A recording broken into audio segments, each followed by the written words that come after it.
give it to you. Great. Thank you so much for that introduction, Kaylee.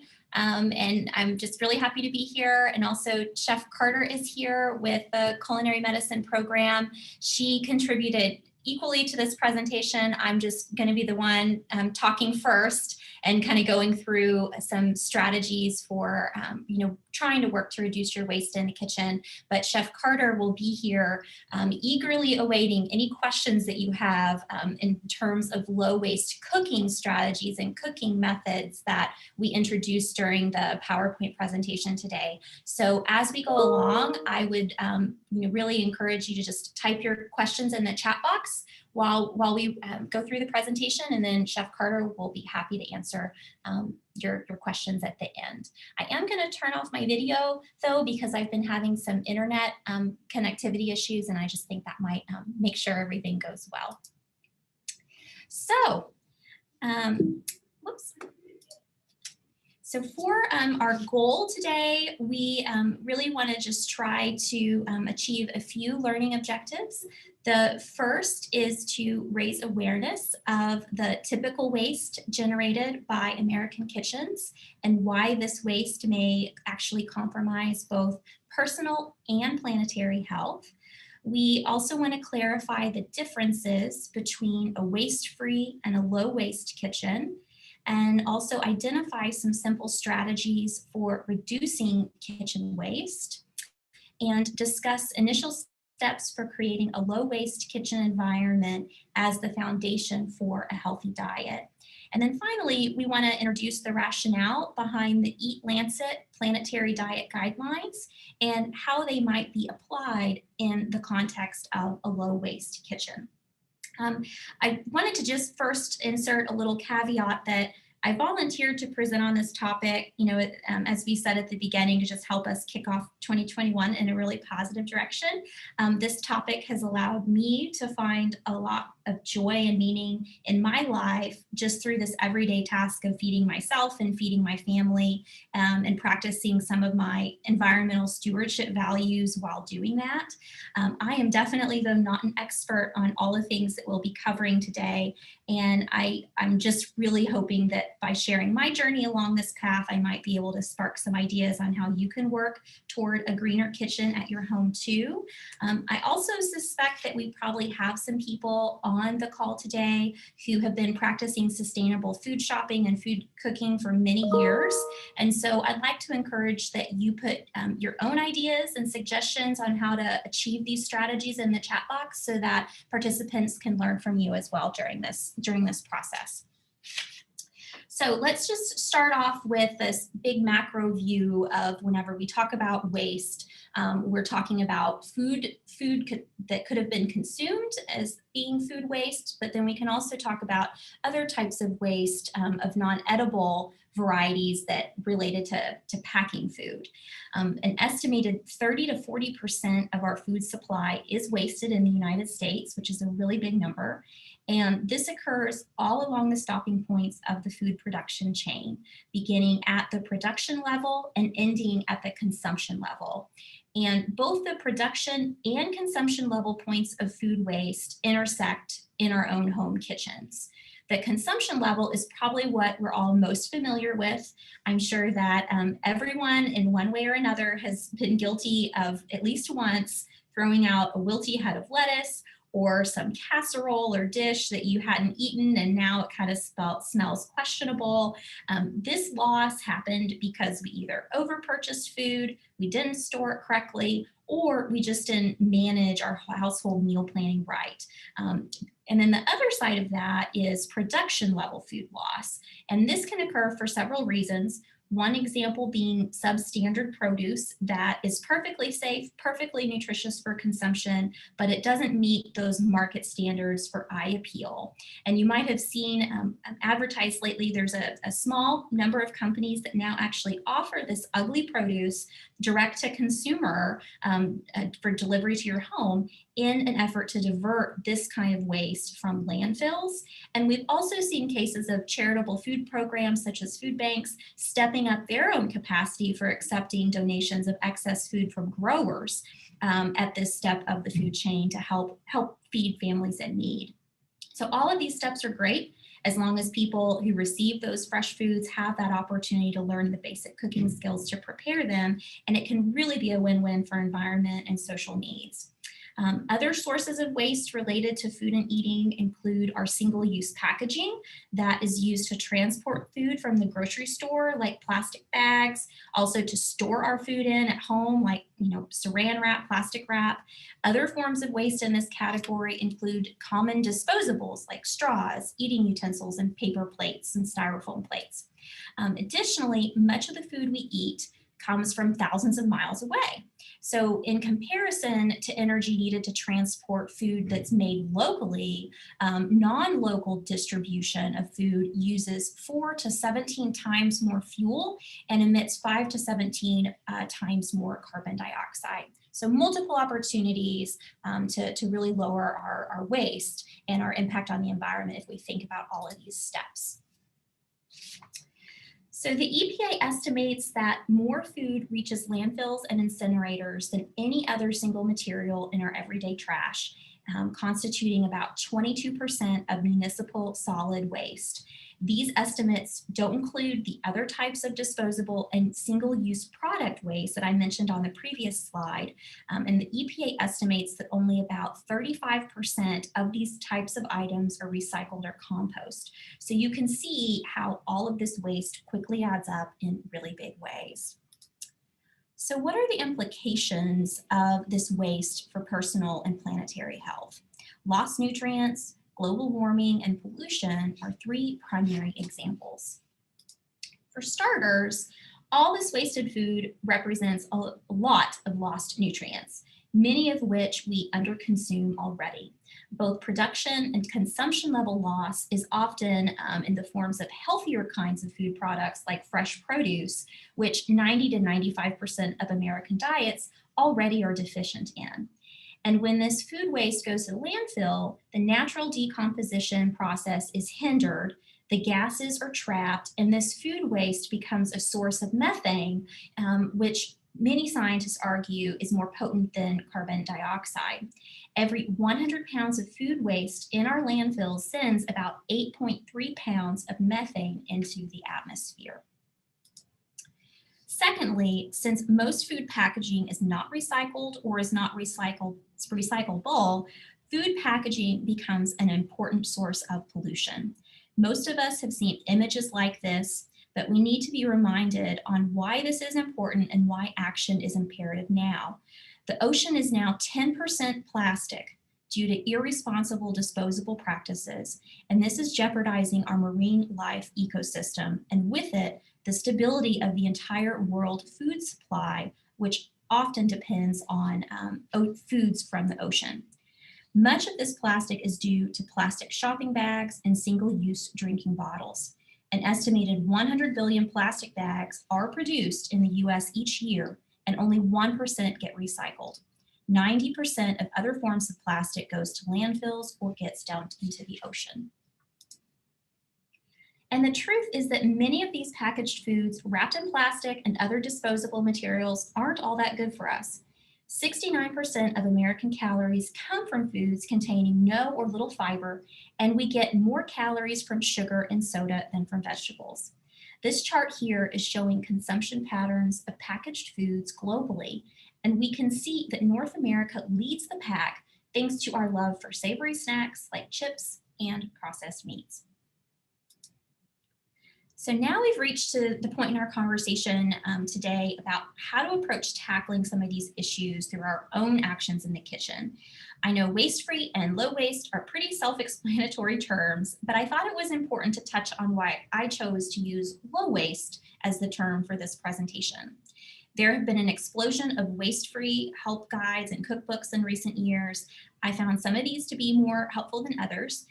Here I've included a picture of my favorite find called Zero Waste Home here in the upper right hand corner.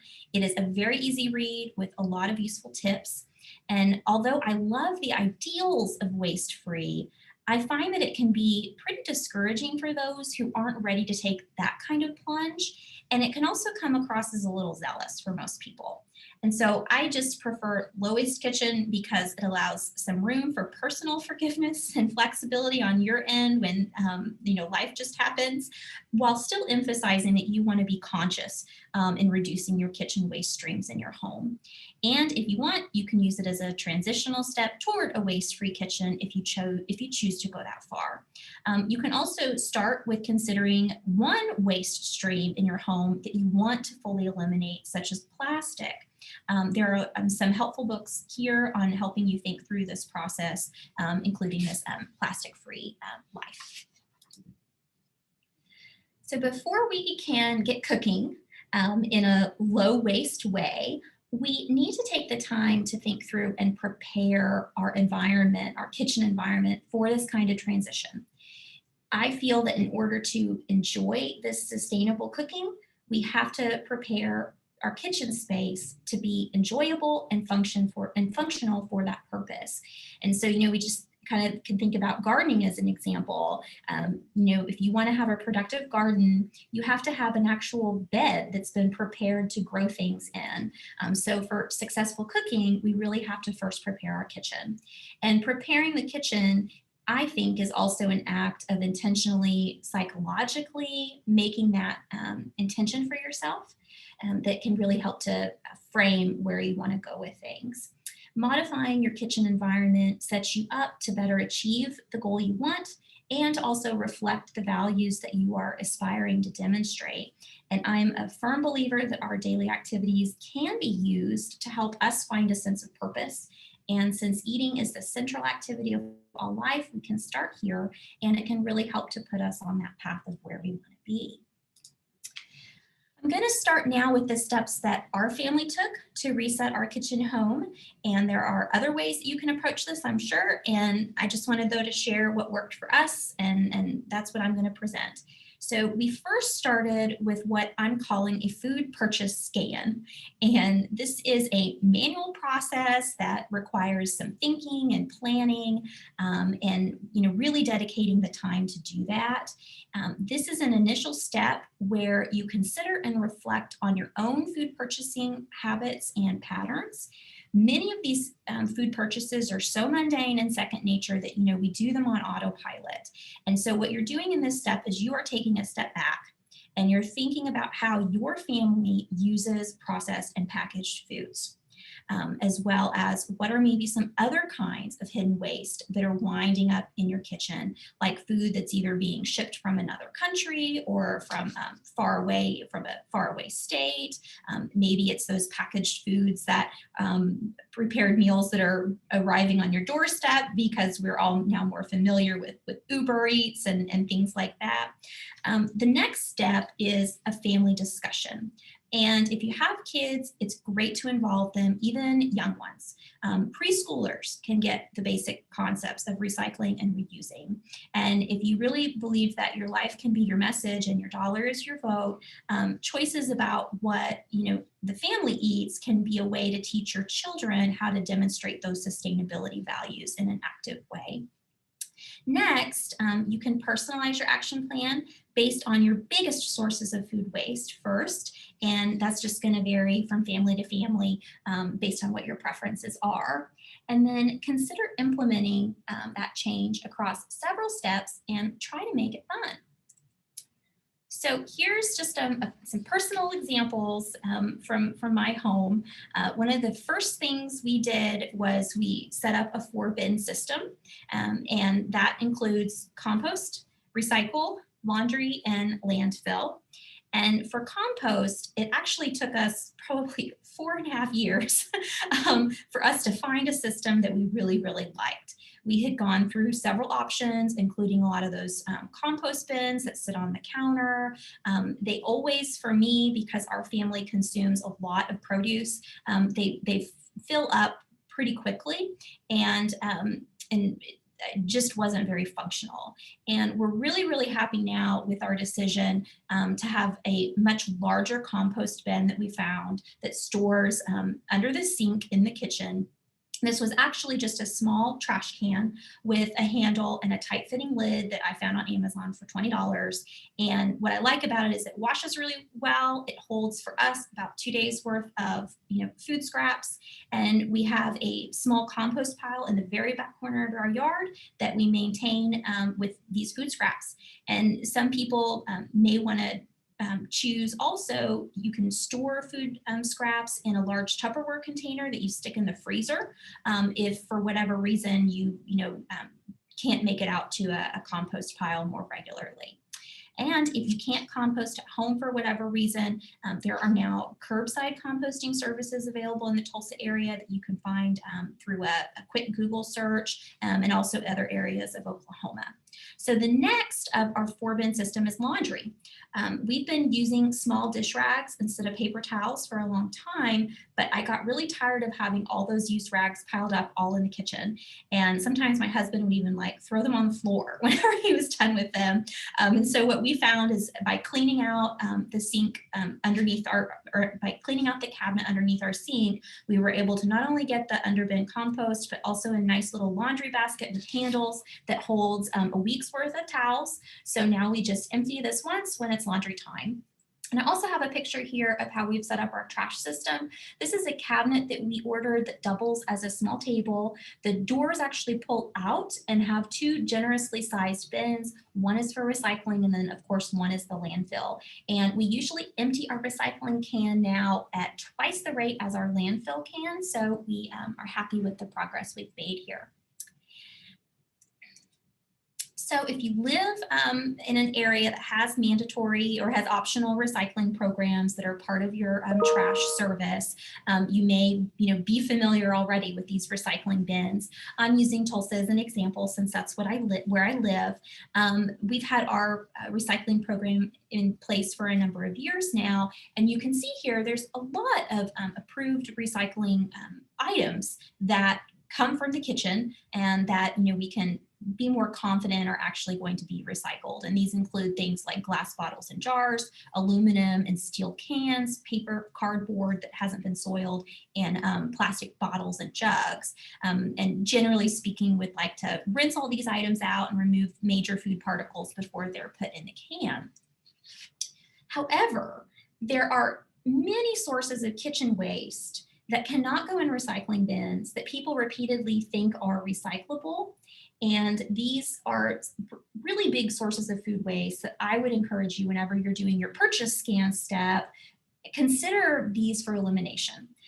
If you are putting these items in your recycle bin, chances are all you're doing is you're slowing down a recycling process at the plant, and it's not going to make it in there. So examples include things like aluminum foil, aluminum trays, plastic eating utensils, juice boxes, or cardboard that's been coated in wax. So a lot of, for example, our milks and soy milks, plant milks, all of those come in those wax coated cardboard. Those also are not recyclable. Plastic bags and a lot of styrofoam products, those are not recyclable either. So once you've gotten your family on board, you have your 4-bin system set up, I think the real fun can begin. And I've broken these steps into 4 action areas with a suggestion of tackling 1 area each weekend. And then after a month, you'll be all set up and ready to go. Each step should really only take you about 2 to 3 hours, and it feels so good once you've gotten through them all. On the first weekend, I'd encourage you to make some time to declutter your kitchen. The number 1 goal is to have a kitchen you can enjoy cooking in. And the space needs to be functional and enjoyable, and the kitchen should be easy to clean. This is true regardless of if we're doing sustainable eating or not. It's no fun to cook when you have to spend 15 minutes shoving things, over or, moving them just so that you can make space to do basic cooking. On your next weekend, I would encourage you to take out your eating utensils, bowls, plates, cups, mugs, etc., all out of the cabinet, and place the things that you haven't used in the past year into a separate pile and ask yourself, do I really need these things? Are the remaining items that I have ideal for functionality in my kitchen? And remember, the more clean dishes you have, the more dirty dishes you have. So just because you have lots of one thing does not make cleaning any easier. Sometimes it can make it worse because we delay the inevitable. Regarding food storage, our culinary medicine program generally prefers glass storage containers, but what is most important is that you have a variety of storage containers that are suitable for your needs. So, you might want to consider the convenience of having intact grains when they're prepared in bulk for the week. What size storage would you need that would fit those grains and that would then fit in your refrigerator to pull from all of your meals? You may prefer to have a bunch of smaller glass containers that just have one portion and they're pre-portioned, or maybe you would just rather have one big container that you take out each day and you remove a portion from. These are personal decisions that you should think through as a family. At this step in the process, recall that aluminum foil and aluminum trays aren't recyclable, and that paper towels and plastic silverware are not recyclable. So if you're using these things, are you open at this stage to making a sustainable change here? So during your third weekend, this is where we can sort through what we have to determine what we really need for sustainable cooking. Essential items for a low waste kitchen, we think, include a roasting sheet pan or dish for vegetables, a casserole dish, a pot, a saute pan, large cutting board, a good quality chef knife, a paring knife, and a grater. Other things you may like for batch cooking of whole grains may include an Instant Pot, a crock pot, a rice cooker, but you don't need all of these things, but they're optional if that's something that you would want to use. Also, pull out all of your kitchen gadgets. For example, do you really need a blender and 2 food processors? Keep only those things that are really truly useful for your goals. A lot of those kitchen gadgets are like kids' toys. We play with them a few times and then we get tired of them and they really didn't serve a long-term purpose. Perhaps they really weren't what we needed for efficient or effective cooking. And so at this step, just keep what you need. This is a chance to minimize and have some value in everything that you actually choose to keep. We've actually priced out all the items that we recommend for a low waste kitchen, and they're shown here. As you can see, many of these items are around $5 or less, and they do not take up all that much storage space. Other items we recommend are those for combining and cooking foods, most of which are also fairly affordable. And if you find that you have duplicates of these items during your screening process, consider, do you really need to keep one of them, or just one of them, or is it okay for you to just keep one of them instead of all of them? Finally, during this fourth weekend, you are ready to actually dive into the food. Finally, but we don't want to randomly buy new foods. We need to go through the process of seeing what we have and what we need. I am a firm believer that you should empty out entirely your cupboard contents of all the food that is in there. Put them on either your kitchen top or your dining table so that you can sort through them, and visually separate out your processed from your unprocessed foods. See how you're doing there. Identify those foods that are in your cabinet that you'll never eat, that will likely expire before you eat them, or that are not serving your health or environmental stewardship goals. Go ahead and donate these. For food that you eat regularly and that aren't really serving your purpose, make a list of those foods that you're really committed to no longer buying and the alternatives that you're gonna buy. So for example, maybe you'll decide to replace those Oreos or the beef jerky or the microwave popcorn with something more sustainable like whole fresh fruit or popcorn kernels that you're gonna then pop on the stove. Also, at this step, before we go on, keep in mind that wax-coated paper products, cartons, styrofoam, and then also those fruit juices and pouches are not recyclable. So try to flag those items as you're going through your current pantry and start thinking about what alternatives you're going to use there. At this point, you'll want to identify your permanent pantry staples and your rotational staples, which hopefully will make a little bit more sense once we go over the Planetary health guidelines in a minute. Due to COVID, bulk grocery options for these staples, have their limitations as compared to more normal times, but usually Sprouts, Whole Foods, Winco are good sources for your bulk items. We want to store foods that you decide to keep by food category whenever you go to restock your pantry with the items you decide to keep, with the goal of being able to actually see everything that is there. That'll make meal planning a lot easier. Finally, you can then do a very similar process with the foods that are in your refrigerator and your freezer. The goal is really to keep your refrigerator about 30% empty if you can, so that you can easily put those leftovers in there and easily take them out. So food is connected to economics, political, ecologic factors, which is one of the reasons why sustainability food guidelines have been so difficult to agree upon and implement from a policy perspective. Released in 2019, the EATLancet Report was one of the first of its kind to try to develop a set of guidelines for thinking through these difficult challenges that we're facing.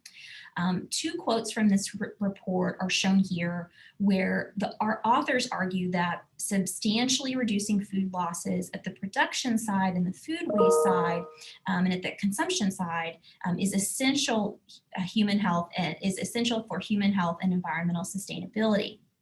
And then also, without action, the world risks failing to meet the UN Sustainable Development Goals and the Paris Agreement, and today's children will inherit a planet that has been severely degraded and where much of the population will increasingly suffer from malnutrition and preventable diseases. Very briefly, the EATLancet Commission proposed boundaries that global food production should stay within to decrease the risk of irreversible and potentially catastrophic shifts in the Earth system. Boundaries for these Earth system processes include climate change, land system change, freshwater use, nitrogen cycling, phosphorus cycling, and biodiversity loss. And many of these ideas were introduced in the 1980s through a book that some of you may be familiar with called Diet for a Small Planet, which pointed out even back then that, for example, for every 1 calorie of animal protein that we produce, it requires about 10 times the input of fossil fuel energy compared to growing 1 calorie of plant protein. Of all the animals that we consume, cattle is the poorest converter of grain to meat, making it the least efficient form of protein. Growing the corn used to feed livestock takes vast quantities of chemical fertilizers too, which in turn takes vast quantities of oil to produce those fertilizers. Because of this dependence on petroleum, a typical steer will in effect consume 284 gallons of oil in his lifetime. And so between heating, cooling, cleaning, ventilation of America's 20,000 factory farms, we're actually consuming a lot of fossil fuels in that process. And it's estimated that in a whole, the US agriculture industry is consuming about 17% of our fossil fuel energy. And our livestock accounts for about 1/2 of the water consumption. And so the authors considered the relative strain from this EATLancet Commission report of each of these food categories on the overall system relative to the nutritional importance and nutritional alternatives for those foods when creating the Planetary Health Dietary Guidelines. And the report also proposed this Planetary Health Diet, but also emphasized the need to cut in half our food loss and waste so that we could have some improved food production practices. So let's dive into the guidelines and then we'll get to the Q&A. And the guidelines actually provide these calorie goals for each food group for each day. And so I've included a screenshot up here. The guidelines allow for animal protein and for dairy, but at smaller amounts than what we as Americans would typically consume. And for those who wish to follow exclusively a plant-based diet, that's fine too. The animal proteins can actually be swapped out for plant proteins, and oftentimes it would make the diet be even more sustainable. In the US, our eating patterns, as I think we all know, heavily favor those animal proteins, which we've established previously are more resource intensive to produce. So for example, you can see cattle consumption in the US is 638% of what the planetary health guidelines would recommend that we consume on an average basis. So the image that you see here was beautifully taken by Chef Carter, who's on our call, as we've said, and it represents about 1 week of groceries from the Planetary Health diet that we worked as a team to kind of pull together and use to illustrate these principles. The calorie level that I'm showing you here is for a man about 2,500 calories, and so on average a woman, might need 500 calories less per day. So let's go through each food group, and then we can dive into those questions about the culinary aspects of those foods. So please, keep adding your questions to the chat box if you have any cooking questions. So first are whole grains. Intact whole grains require only very minimal processing on the production side, so they're a great option for a sustainable kitchen. They also digest a lot more slowly, and they're a really good source of fiber, so you have an added benefit whenever you're choosing these intact whole grains over more processed ones. For our estimations, we decided that 1 week of whole grain staples are 4 cups of dry barley, 6 cups of rolled oats, 2 cups of whole grain wheat flour, and 1 cup of dry whole wheat pasta that you would be incorporating in your meal planning. You're pictured here. Next are starchy vegetables. We tend to eat more starchy vegetables in the US compared to non-starchy vegetable varieties, and that's also true in many other parts of the world. And so that's why we really don't see a big emphasis on starchy vegetables. We really could favor the non-starchy varieties more often. And here, for the starchy vegetable, 2 sweet potatoes would do it for your starchy vegetable servings for the week. So for those non-starchy options, we selected some seasonal, nutrient-dense options for this example week, including broccoli, Brussels sprouts, and romaine. Also, onions are really versatile in the kitchen, and so we also would include these to be a staple choice each week for most people. Whole fruits are preferred over processed juices. And for this dietary approach, you can plan on 1 piece of whole fruit a day, along with about 2/3 a cup of dried fruit for the week that you can kind of sprinkle into your dishes to make some variety and to add some natural sparks of sweetness. And then for dairy, some example weekly servings could be met through 4 cups of a plain yogurt and just 1 cup of a Parmesan cheese. One of the benefits of that plain yogurt is that it can be used in many cooking applications, and there's also some health benefits to eating cultured foods. If you don't want to have cow's milk yogurt, you could certainly do a plant-based yogurt that's unsweetened and substitute it out for a lot of the same recipes.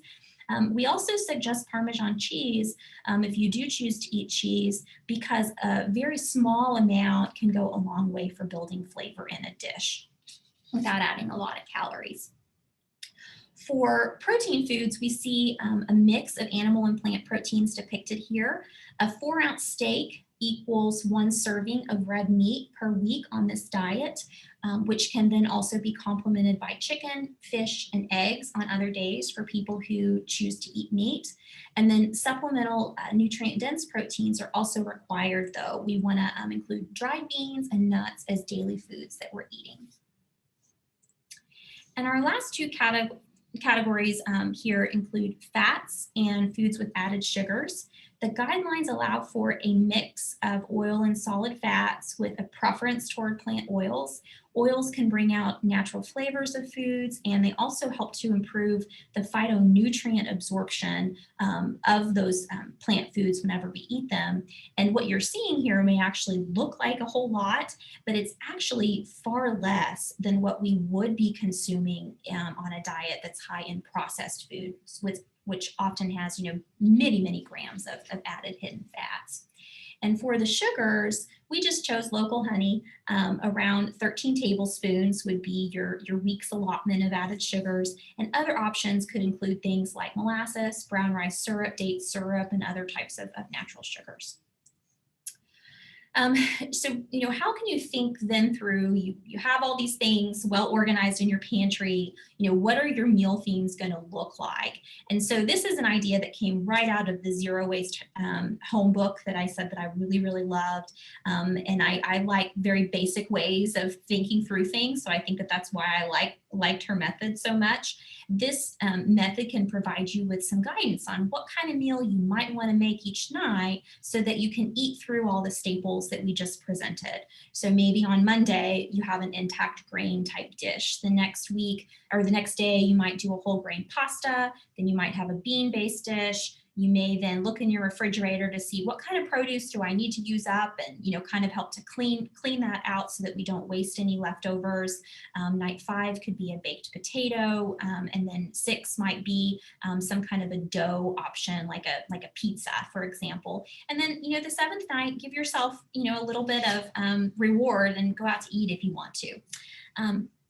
So these are a ton of ideas here on, really what could be put together with this food list. And Chef Carter prepared all of this. She quickly whipped them up, and which are, far more exciting than what I know my previous slide showed. But I wanted to just give you, two examples of how you can do a very basic approach. And then if you are really creative in the kitchen, there's a ton of options here and directions that you can go with just the few weekly basic staples that we just showed and walked through on these slides.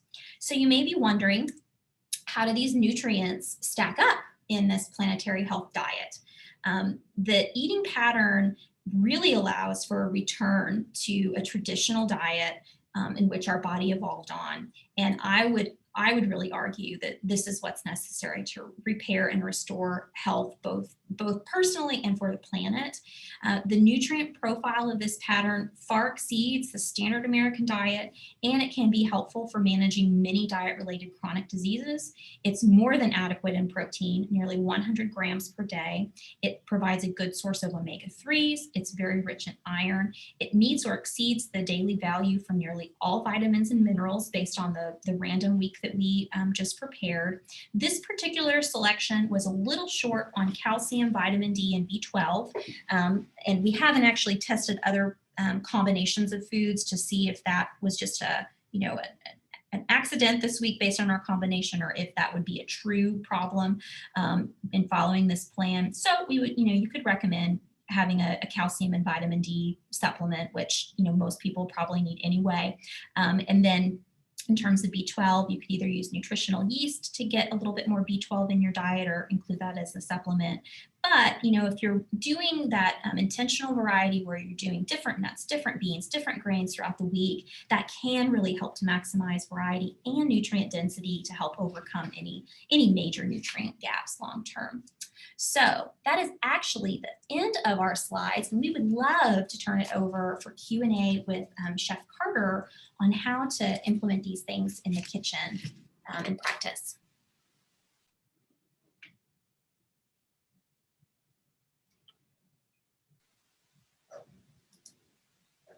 Let me see, I'm trying to open up our little chat box and it's not letting me, oh, there we go.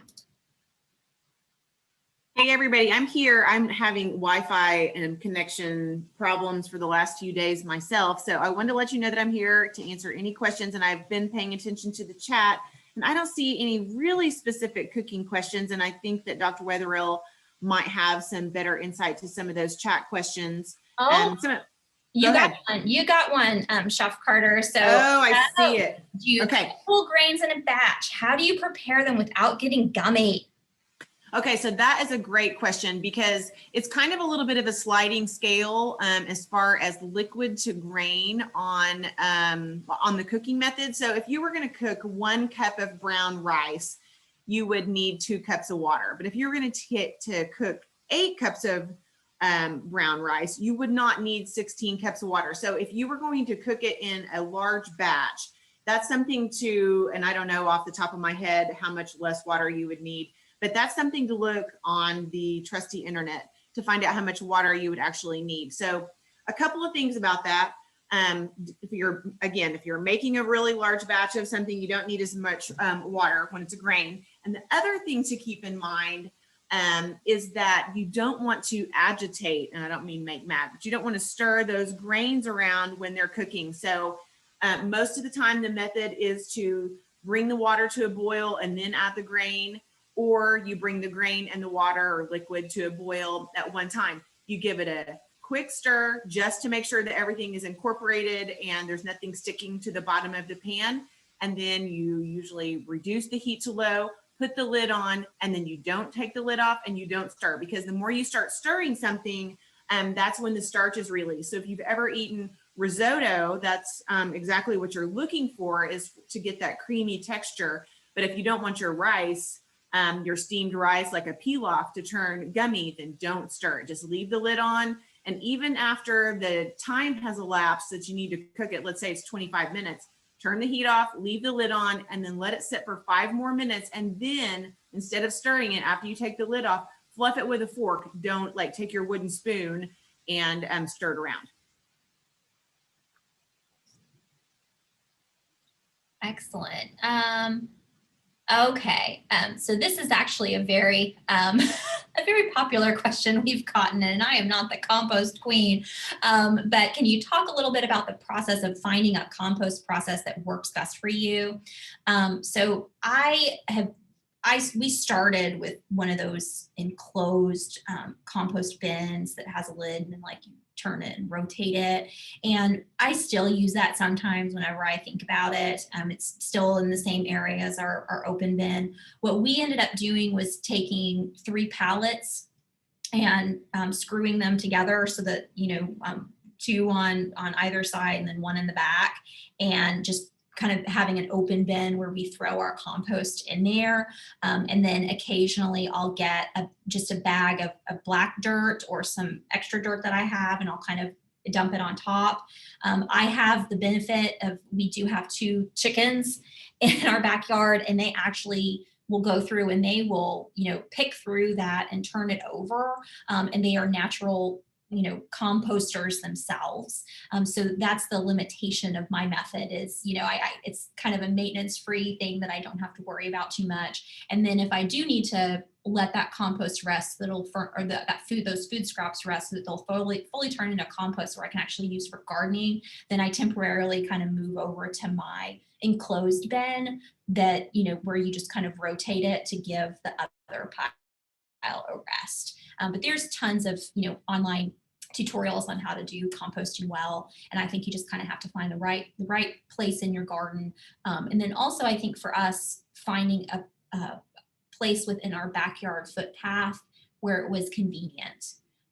If it's a compost pile, it's, all the way out on the other side of the yard, and you take the dog out, on the other side, or, it can't be integrated into your daily routine in your yard, then it's not going to be something that you use regularly, I don't think.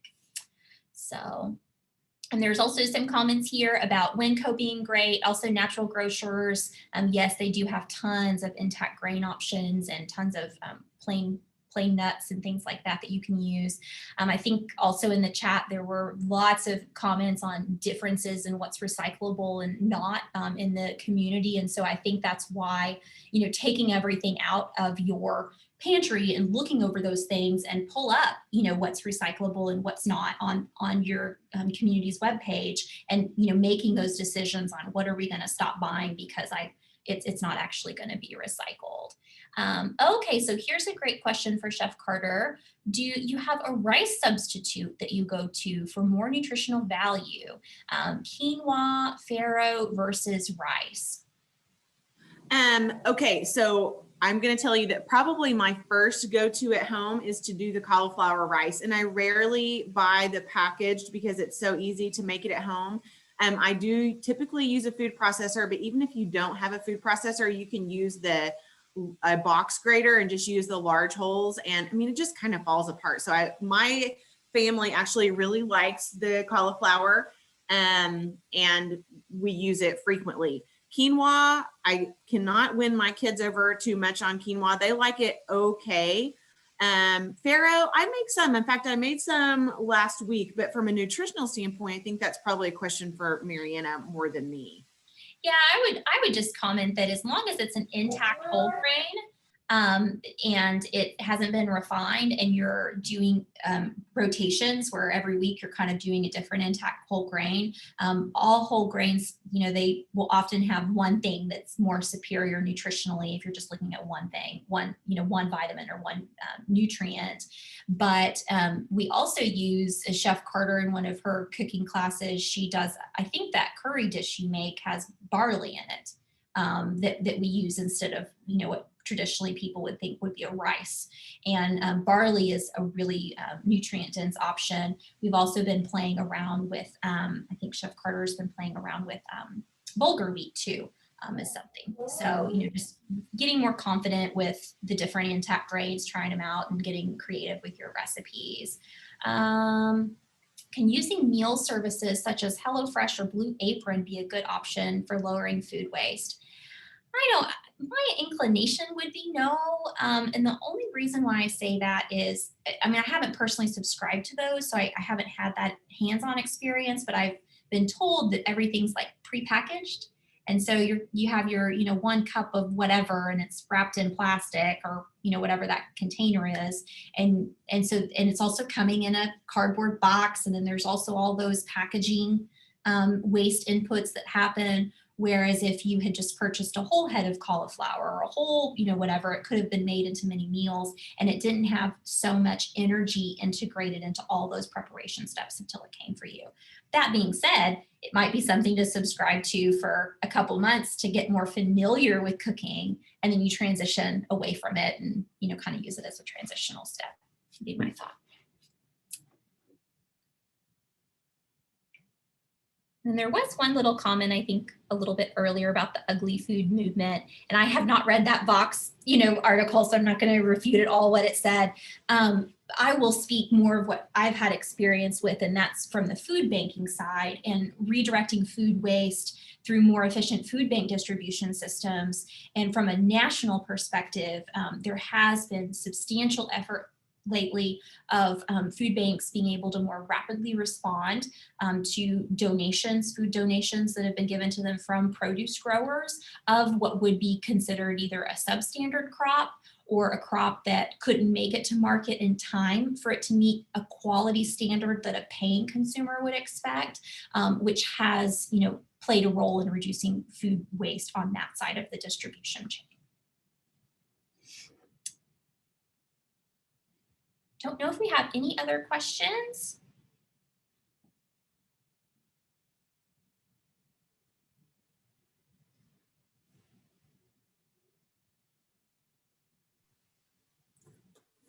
Don't think we have any more questions. It seems like we're kind of coming to a halt.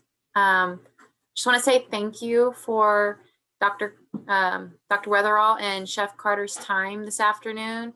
This was a very informative presentation.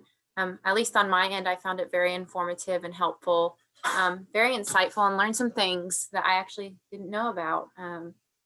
Again, thank you. And then for those of you watching this presentation, you can record this as an environmental wellness workshop points.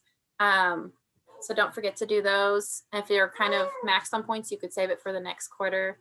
Again, thank you very, very much for this presentation. And I hope you all have a wonderful day. Thank you.